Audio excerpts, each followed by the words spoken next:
Hello and welcome back. We are now on chapter 8 of Supernatural Night Terror by John Passarella. In the previous chapter, an old lady was having nightmares sucked out of her head or something. A giant tarantula was chasing a man named Harvey Dufford, and Lucy Quinn was being potentially run down by her dead ex-boyfriend's car. Let's get on with it, shall we? If not for the parking lot lamppost between Harvey Dufford and the giant tarantula, the creature was close enough to pounce on him. Any move to the right or left, and the spider would be on top of him in a heartbeat. The tarantula brought its front pair of legs down on either side of him, boxing him in. For a moment he stared at the eye mound the size of a cake box, with its 2 rows of 4 beady black eyes. The tarantula hunted by sensing vibration and sound rather than detecting movement with its relatively weak eyes, but they were alien and unnerving nonetheless. Dufford imagined they saw well enough to classify him as a meal. Abruptly, the spider raised its 2 front pairs of legs high in the air, elevating its cephalothorax in a threat posture. Its pedipalps, bristling feelers that also served as food handlers, waved in front of his face like a pair of truncated legs just out of reach. The spider's double-segmented chelicerae extended, twin fangs at the tips dropping down but too far away to inject him with venom. The venom from a normal tarantula wasn't fatal to humans, but a tarantula of this extraordinary size would produce a proportionate amount of venom. Dufford figured he would fare no better than a field mouse. And if this monster managed to grab him, the chelicerae would coat him with the corrosive digestive juices. The spider would wait for his flesh to liquefy, then suck it into his straw-shaped mouth. Gross. I feel itchy.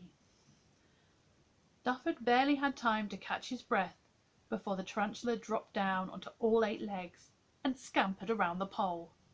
Backing away, he put distance between himself and the giant spider before turning his back and running full speed. As he scanned ahead, looking for a weapon or a gap between blocks of buildings, he saw a rust-pocked blue Ford F-150 pickup truck parked in front of an orthodontist's office. A white rag tied to the door handle indicated the truck was disabled and awaiting a tow, or possibly that the driver planned to return with a container of gasoline or a replacement part. Harvey tugged desperately at the passenger door handle. Unfortunately, it was locked. He circled round the truck and tried the driver's side, also locked. Ducking behind the bed of the pickup, Dufford listened for the sound of the tarantula and marvelled at how stealthy it was despite its enormous size. On hands and knees he peered under the truck to track its movement. Thick, bristling legs pranced around the other side of the Ford, but too few of them, not nearly enough on the ground, with more rising out of view by the second. The pickup creaked on its worn shock absorbers a moment before a broad shadow fell across Dufford's hiding place. Almost too late, he dropped to his back and looked up.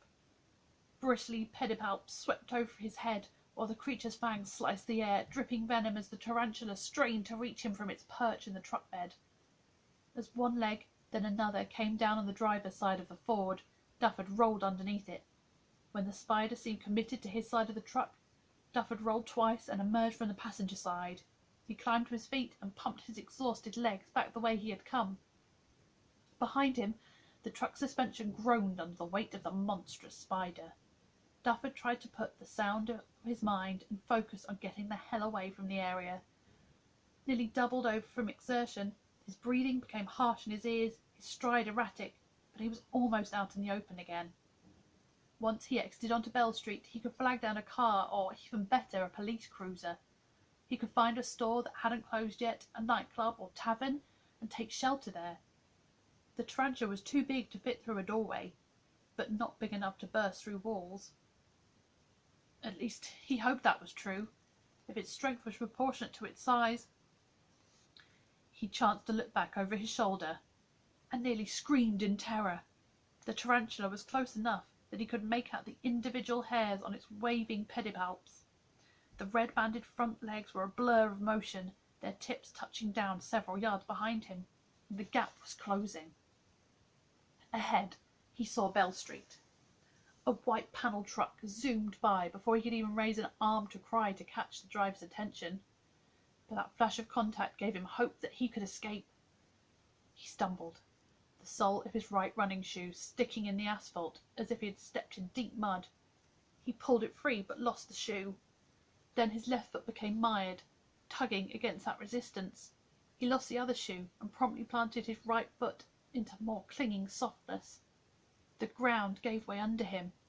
Incredibly, he was sinking into the asphalt, knee-deep, then mid-thigh, then up to his hips before it stopped. The ground was solid again, and he was trapped. Pounding the asphalt until his fists were bloody, he twisted round and moaned as he saw the tarantula looming over him, rearing up on its two back pairs of legs in its threat posture. It slowly lowered itself over him, the cephalothorax coming down like the lid of a coffin. For a brief moment he hoped, prayed that it would lose interest in him and move away. A moment of stillness in which Duff had heard another car breeze along Bell Street, then the ominous rustle of the descending pedipalps. He took a deep breath and yelled, "Help!" A dark flash of the Chelicerae preceded twin white blurs as the hollowed fangs plunged into his back like a pair of butcher knives. White, hot pain sliced through his body. He convulsed, whether from shock or pain or from the effects of the venom, he couldn't know. The pedipalps curled around him, the bristling hairs raking furrows in his skin as the appendages tried to pull him up against the grinding teeth under the Chelicerae. But his body was trapped in the hardened asphalt and offered too much resistance. Instead, the tarantula pressed down against him, the Chelicerae rubbing roughly against his skin, pushing him bodily left and right. Sticky fluid coated his bare neck and back, where it was exposed from the tears in his sweatshirt. It soaked into his wounds, into the fang punctures, and burned worse than alcohol. Felt as if gasoline had been poured into those cuts and ignited. His flesh bubbled and hissed, lighting his nerves on fire until unbearable white flared behind his eyelids, blinding him with screaming pain. Again the tarantula pressed down on him, and now it was feeding. His ears roared with the harsh sucking sound of his liquefied flesh being consumed, siphoned away through the spider's straw-shaped mouth. Again the Chelicerae washed over him, this time pressing against his face and throat. A more intense round of burning pain filled his shrinking universe. He tried to scream, but his left cheek dissolved, leaving a hole that exposed all the teeth on that side of his head, so that only a panicked, gasping hiss emerged from his burning throat. In seconds, his left eyelid was gone, and the exposed eyeball went dark a moment later, dribbling down what was left of his cheek. Then, when the Chelicerae pressed down again, he raised his arms to hold them back, but his hands were bare and soon coated in the sticky digestive fluids. With his remaining eye he watched as the flesh of his fingers and palms and forearms ran down his sleeves like hot candle wax. But not for long. The suctioning mouth was greedy and wanted more of him. When his arms were useless, the Chelicerae pressed down, enveloping what was left of his face as the pedipalps gripped him in a single-minded embrace. Briefly, he became aware of the bass rumbling of a truck engine and a flare of light washing over him, bathing the tarantula's bristling body and appendages in sharp contrast. But those sensory cues were overwhelmed and forgotten as the suffocating pressure of the spider's mass bore down on him. Sight abandoned him, and then hearing, and finally his nerves, so long on fire, fell silent as his exposed brain was given the spider's special attention. The tarantula savoured every liquid morsel until it abruptly vanished. Lucy stared in horror as the car bore down on her. She briefly caught sight of the distinctive grille with the chrome bumper below it, but had no time to process the memory. An image of Steve's face flashed in her mind, and that, more than anything, spurred her to action. She dodged to the left and hurled herself over the waist-high picket fence fronting the nearest house. The car swerved again, even further across the sidewalk, and the front bumper clipped every slat and post in the fence in quick succession with a rapid series of explosive cracks like machine gun fire. Lucy rolled across the grass and sprang to her feet. The owner of the house, a woman in a bathrobe, poked her head out the door. "What the hell was that?" she demanded. "Call the police!" Lucy yelled, her gaze tracking the receding taillights. "That car tried to run me down." "Who? What kind of car?" Lucy walked across the wooden debris out to the sidewalk, deep in thought as she stared back the way she had come. She turned back to the woman, her eyes wide in realization. A '68 Dodge Charger. "Wait, where are you going?" Lucy sprinted back towards Tony's house. The car had killed Steve and had nearly killed her. This time it hadn't disappeared. She had a terrifying feeling that it hadn't completed its night's work.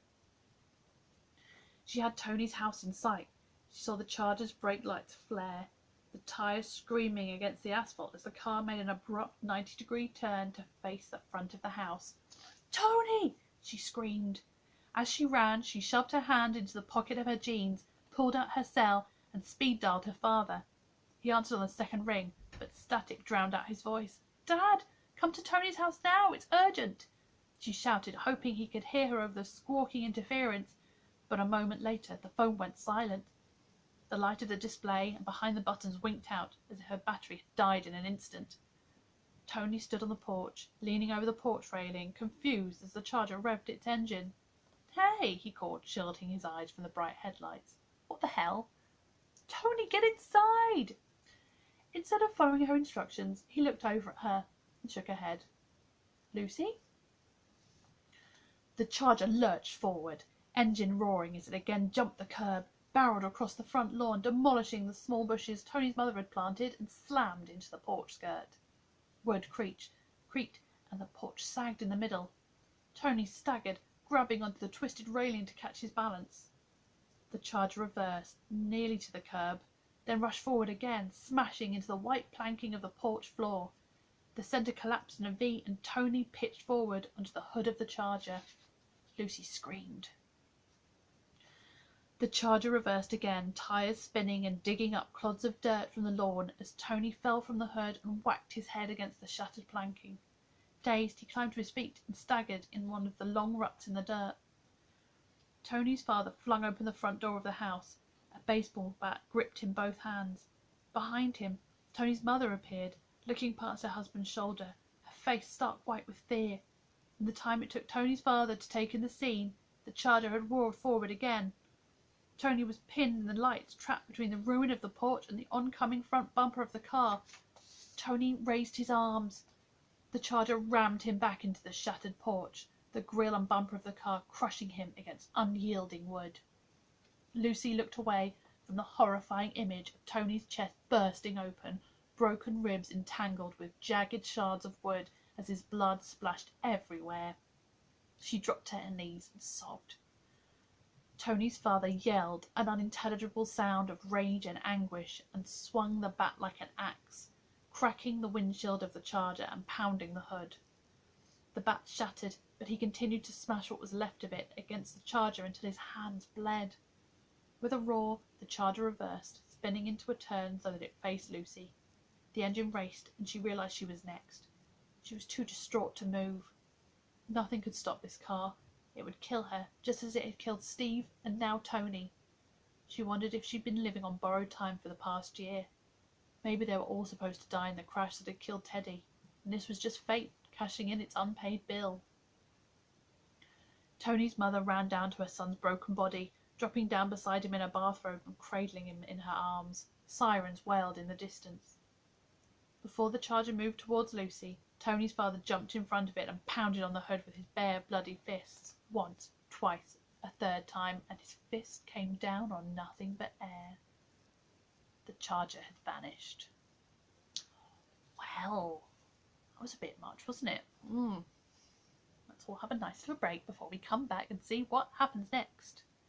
In which you can hear Dean say, "It's like the definition of porn."